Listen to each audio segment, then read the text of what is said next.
It's a brilliant event. Anything to do with education is actually a super brilliant event. I am very thrilled to be here, and I'm very thrilled that His Excellency gave me the opportunity to accompany him here. Obviously, you are a global campaigner for Hands of Our Girls, that being in Sierra Leone. How will you describe that campaign so far? I mean, it's the biggest campaign that has happened in Sierra Leone. It's the Hands of Our Girls for the free quality education. So I'm very pleased to be championing that, and I'm very honored that I've been given that opportunity to. We all know that countries like Sierra Leone and other African countries, gender parity is very high and inequality is also very high. Likewise, in Sierra Leone, of course. What do you think leaders need to do urgently in order to tackle that inequality, especially for girls? Well, I think the most important thing for that parity to be to rotate it, for me, His Excellency is doing that. It's through education. Because if you empower all the men and they are educated, they are exposed, they are enlightened, and you leave the women behind, of course, that is victimization. Now that we have the opportunity to have free quality education in Sierra Leone, now that His Excellency is investing, at least 22% of our GDP into education for not only boys but for boys and girls, I believe that is the way forward, and my support on that agenda is 110%. And I believe, Sierra Leone will definitely see the benefit of free education, and they will see the benefit of allowing girls to be in school. Just a moment ago, His Excellency was speaking and he echoed about the importance of girls' education nationwide. And also, he stressed that his policy that he introduced for allowing pregnant girls to continue their education despite being pregnant, which was, of course, not possible in Sierra Leone. How vital has that been? That shows that we have a president that understands his people. We have a president that sees his people not just as subject but as equals. And Madam Bio has always said, I want girls to be educated. I want girls to be educated. I am not sure whether because he has a lot of girls as daughters, but he had always said girls should be educated because he believed that when a woman is educated, that woman end up making a family a very successful family. So the radical inclusion in allowing pregnant girls, it's not one that you want to, glorify all the time because you don't want the girls to think that it is okay. But when a girl has been victimized, because it's two people that have sex for a one to be pregnant. Now, how on earth will a little girl who become pregnant because they have sex with a boy and the boy is allowed to go to school, and then this girl is now asked to stay out of school because they are pregnant? I think it's in that light that His Excellency says that if we're talking about equality, if we're talking about inclusion, if we're talking about human capital development, we have to give these girls the opportunity, we have to give them the chance, we have to also make them be part of the new change, which is the new direction in Sierra Leone. And he's doing that perfectly and he's working. We are just a support mechanism like the Hands of Our Girls.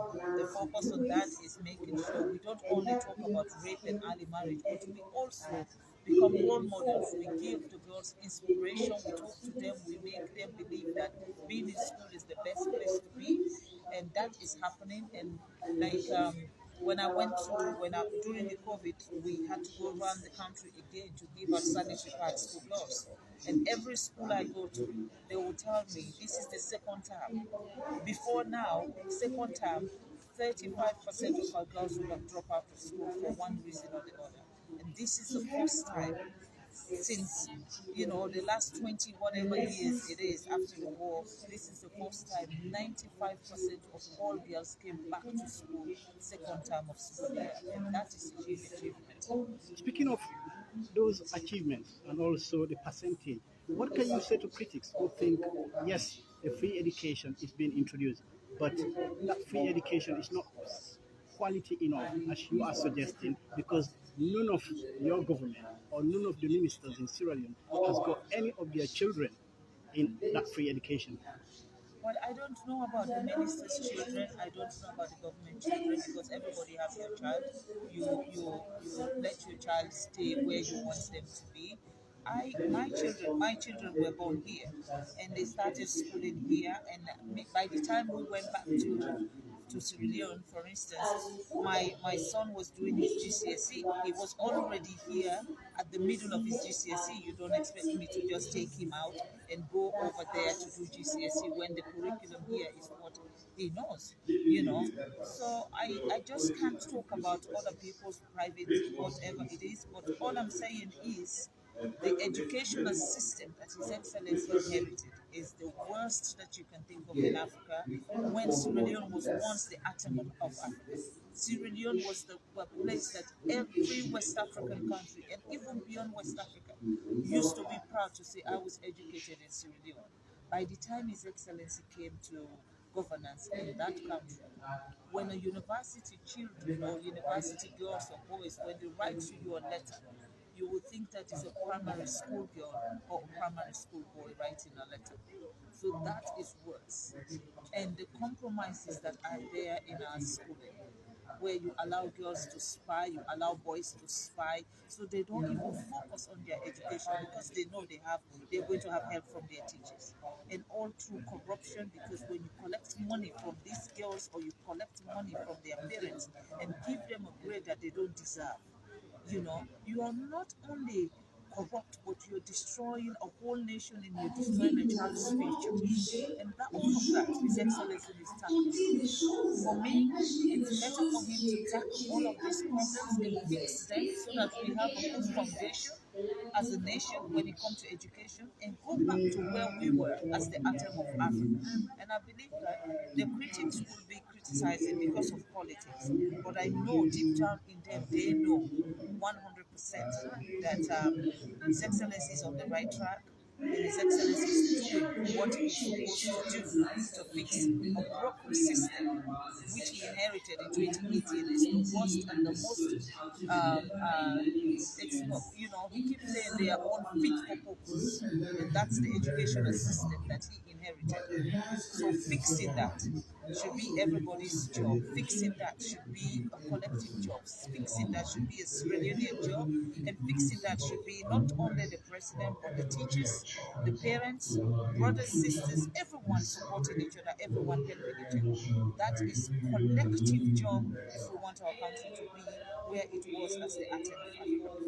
And just finally from me, but briefly, being here before or living in the UK before, you know that Sierra Leone is kind of popular for all the negative reasons over the last 3 decades. What do you think as a government or as a Sierra Leonean, Sierra Leone needs to do in order to change that narrative? And also, in terms of not only the educational wise, but the equality and also corruption, as you mentioned there, still very huge, despite your government or His Excellency President Maada Bio trying very hard to tackle that. It is still there. Just a week ago, I was reading an article where, or from the chair of the Anti-Corruption Commission, Ben Kalfala, where he said he warned teachers and principals to be aware that he's heard of corruption, that anywhere they are, they will chase them. What do you think you need to do as a government to make sure that it is eradicated totally? Well, that is His Excellency's job. I am just the First Lady. The President makes his policies and he implements them. And I know that when it comes to corruption, we all know he's fighting corruption. And I know that when it comes to making sure people do the right thing, the thing is, people talk about corruption, corruption, corruption. Sierra Leone has been infested with corruption so badly that even when you are the one doing the right thing, they come after you. And when you fight corruption, I want you to know corruption comes back to fight you. Because the people who are corrupt, they don't want to change. These are people that have been in that system the last 20 years. They have not just come today because His Excellency is there. They have been in that system for the last 20 years. And they are fighting back because they don't want the change. That change that His Excellency is so craving for Sierra Leone, it's a mindset. Sierra Leoneans need to change their mindset When we use our money, let us use them for the right purposes. Let us use them as they are supposed to be used. Do you understand? But then you will see this corrupt human being, the most corrupt person, will go on social media or will go on the internet and sit there and talk about what? The first lady. The first lady took this, the first lady took that, and I'm thinking, are you for real? Are you not checking yourself? Or who am I? I'm just a Sierraleonean. I don't have the power to tell them. I think you should look round, turn round and look at the mirror, and then when you see yourself, then you stop talking about corruption. Do you know? Corruption is in DNA of people. If you yourself are not ready to stop it, it is difficult. It is a difficult fight. But one thing I can say to you is the fact that His Excellency has done a fabulous job in fighting corruption, and he has been steadfast. He has not moved the way he wants to fight it. They have said everything. They have talked about everything just to make him stop. And he has refused to stop, because if he stopped now, then he has become it. I mean, the whole fight about corruption would be a failure. This is the first time we have a commissioner who fights corruption, who is actually getting results. How much money has Ben Kelfala got back from the corrupt system and the people who have stolen our money? Billions. Because the last time I checked, we've already had over $3 million, I think. I'm not good with all of those statistics, but I think, but these are all corrupt money. So we have a system that is working. I have never heard any other government before Maada Bio who came in and said that this is what we collected through corruption. Never. Instead, those corrupt systems are fighting back every day, and they don't want anybody to change the system. It has to stay the same way. Well, under Maada Bio's watch, it's not going to happen. Thank you very much, First Lady, for your time. I really appreciate your time. Can I just get a few shots? You standing by the side. You can This one that you people are asking me to be doing, I have to go.